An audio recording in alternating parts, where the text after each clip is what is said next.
Hello, എല്ലാവർക്കും നമ്മളുടെ പുതിയ വീഡിയോയിലേക്ക് സ്വാഗതം. ഇന്ന് നമ്മൾ വളരെ സിമ്പിളായിട്ട് നല്ല ടേസ്റ്റി ആയിട്ടുള്ള സോയാ ചങ്ക്സ് എഗ് ബിരിയാണിയാണ് റെഡിയാക്കുന്നത്. വീഡിയോ ഇഷ്ടമാവുകയാണെങ്കിൽ വീഡിയോ ലൈക്ക് ചെയ്യാനും ചാനൽ സബ്സ്ക്രൈബ് ചെയ്യാനും മറക്കരുത്. അപ്പോൾ നമുക്ക് വീഡിയോയിലേക്ക് പോകാം. നമുക്ക് ബിരിയാണി റെഡിയാക്കാനുള്ള ഇതുപോലെ ഒരു പാത്രമോ അതല്ലെങ്കിൽ കുക്കറോ വെച്ച് കൊടുക്കാം. അത് ചൂടായി കഴിയുമ്പോൾ അതിലേക്ക് നമ്മൾ ഒരു 1.5 സ്പൂണോളം ഓയിൽ ഒഴിച്ചു കൊടുക്കുന്നുണ്ട്. അതിലേക്ക് 1 സ്പൂണോളം ബട്ടറും കൂടെ ചേർത്ത് കൊടുക്കുന്നുണ്ട്. ഈ ബട്ടർ പെട്ടെന്ന് കരിഞ്ഞു പോകാതിരിക്കാനാണ് കുറച്ച് ഓയിലും കൂടെ ഒഴിച്ചു കൊടുത്തത്. ഇതിലേക്ക് നമ്മൾ നേരത്തെ പുഴുങ്ങി വെച്ചിട്ടുള്ള മുട്ട ചേർത്ത് കൊടുക്കുന്നുണ്ട്. ആ പുഴുങ്ങിയ മുട്ടയുടെ തോലൊക്കെ കളഞ്ഞിട്ട് ജസ്റ്റ് ഒരു 2 ലൈൻ അതിൽ കൂടി ഇങ്ങനെ നമ്മൾ ഇട്ട് കൊടുത്തിട്ടുണ്ട്. അപ്പോൾ അതിനുശേഷം നമ്മളതൊന്ന് ഫ്രൈ ചെയ്തെടുക്കുന്നുണ്ട്. മുട്ടയുടെ കളറൊക്കെ ഒരു ലൈറ്റ് ബ്രൗൺ കളറായി വരുമ്പോൾ അതിലേക്ക് നമ്മൾ കുറച്ച് മുളക് പൊടിയും കൂടെ ചേർത്ത് കൊടുത്ത് ഒന്നുകൂടി ഒന്ന് ഫ്രൈ ചെയ്യുന്നുണ്ട്. ഇനി നമുക്കിതിൽ നിന്നും കോരി മാറ്റിയിട്ട് ഒരു പാത്രത്തിലേക്ക് വെക്കാം. നെക്സ്റ്റ് നമുക്ക് എഗ്ഗ് ഫ്രൈ ചെയ്ത ആ ഓയിലിലേക്ക് തന്നെ ഗ്രാമ്പൂ, പട്ട, ഏലക്ക, പെരിഞ്ജീരകം, കുരുമുളക് ഈ ഐറ്റംസ് ചേർത്ത് കൊടുത്ത് ഒന്ന് ഫ്രൈ ചെയ്യുന്നുണ്ട്. ഇതിലേക്ക് ഇഞ്ചിയും വെളുത്തുള്ളിയും പച്ചമുളകും കൂടെ ചതച്ചതും കൂടെ ചേർത്ത് കൊടുത്ത് ഇതെല്ലാം കൂടി ഒന്ന് യോജിപ്പിച്ച് കൊടുക്കാം. പിന്നെ ഇതിലേക്ക് 2-3 സവാള ഇതുപോലെ കട്ട് ചെയ്തത് ചേർത്ത് കൊടുത്ത് നമുക്കൊന്ന് ഫ്രൈ ചെയ്തെടുക്കാം.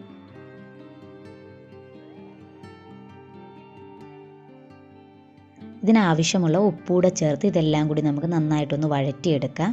ഇതെല്ലാം അത്യാവശ്യം നന്നായിട്ട് കുക്കായി കഴിയുമ്പോൾ ഇതിലേക്ക് നമ്മൾ സോയാ ചങ്ക്സ് ആണ് ചേർത്ത് കൊടുക്കുന്നത്. ചൂടുവെള്ളത്തിൽ കുറച്ച് നേരം ഇട്ട് സോഫ്റ്റ് ആയതിനു ശേഷം വെള്ളം പിഴിഞ്ഞു കളഞ്ഞെടുത്തതാണ്. ഇതെല്ലാം കൂടി നന്നായിട്ടൊന്ന് യോജിപ്പിച്ചതിന് ശേഷം ഇതിലേക്ക് നമുക്ക് മസാല ഐറ്റംസ് ചേർത്ത് കൊടുക്കാം. 1/4 സ്പൂൺ മഞ്ഞൾപ്പൊടി, 1 സ്പൂൺ ചിക്കൻ മസാലയാണ് ഞാൻ ചേർത്ത് കൊടുക്കുന്നത്. ബിരിയാണി മസാല ഉണ്ടെങ്കിൽ അത് ചേർത്ത് കൊടുക്കുക. 1 സ്പൂൺ മല്ലിപ്പൊടി, 1 സ്പൂൺ മുളക് പൊടി, ഇത്രയും ചേർത്ത് ഇതിൻ്റെയൊക്കെ പച്ചമണം മാറുന്നത് വരെ ഇതെല്ലാം കൂടി നന്നായിട്ടൊന്ന് മിക്സ് ചെയ്തെടുക്കുക. മസാലയൊക്കെ ഇപ്പം നന്നായിട്ട് മൂത്ത് കിട്ടിയിട്ടുണ്ട്. ഇനി നമ്മളിതിലേക്ക് ഒരു അത്യാവശ്യം വലിയ തക്കാളി ചെറുതായിട്ട് അരിഞ്ഞതും കൂടെ ചേർത്ത് കൊടുത്ത് എല്ലാം കൂടി ഇളക്കി കൊടുക്കാം. പിന്നെ നമ്മൾ കുറച്ച് മല്ലിയിലയും കൂടെ ചേർത്ത് കൊടുക്കുന്നുണ്ട്.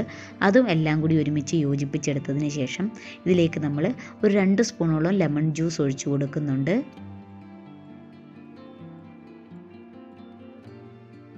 ഇതിലേക്ക് ആവശ്യത്തിനുള്ള ഉപ്പൂടെ ചേർത്ത് കൊടുത്തതിന് ശേഷം നമ്മൾ 15 മിനിറ്റോളം കുതിർത്ത് വെച്ചിട്ടുള്ള നമ്മളുടെ ബിരിയാണി അരിയൂടെ ഇതിലേക്ക് ചേർത്ത് കൊടുത്ത് ഇതെല്ലാം കൂടി മിക്സ് ചെയ്ത് മസാലയുമായിട്ട് നമുക്ക് യോജിപ്പിച്ചെടുക്കാം. നമ്മളിവിടെ 1.5 ഗ്ലാസ് അരി 15 മിനിറ്റ് വെള്ളത്തിൽ കുതിർത്ത് വെച്ചിട്ട് അത് ഊറ്റിയതാണ് ഇതിലേക്ക് ചേർത്ത് കൊടുത്തത്.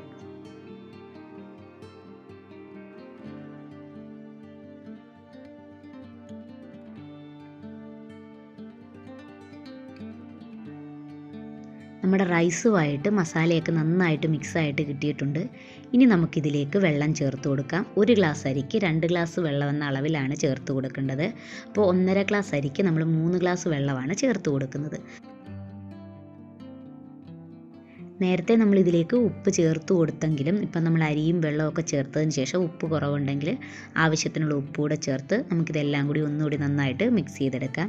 ഇനി നമുക്ക് നേരത്തെ നമ്മൾ ഫ്രൈ ചെയ്ത് മാറ്റി വെച്ചിട്ടുള്ള മുട്ട ഇതിലേക്ക് ചേർത്ത് കൊടുക്കാം.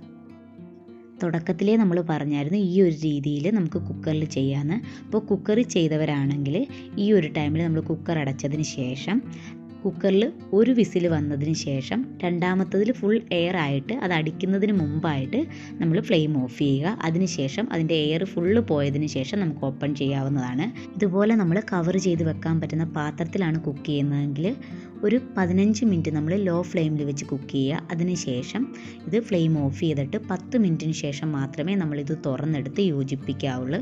അല്ലെങ്കിൽ നമ്മൾ ആ ചൂടോട് തന്നെ യോജിപ്പിക്കുകയാണെങ്കിൽ എല്ലാം കൂടി അങ്ങ് കുഴഞ്ഞു പോകും. അപ്പോൾ വളരെ ടേസ്റ്റി ആയിട്ടുള്ള സോയാ ചങ്ക്സ് എഗ് ബിരിയാണി ഇവിടെ റെഡി ആയിട്ടുണ്ട്. എല്ലാവരും റെഡിയാക്കി കഴിച്ച് നോക്കിയിട്ട് നിങ്ങളുടെ അഭിപ്രായം അറിയിക്കുക. താങ്ക്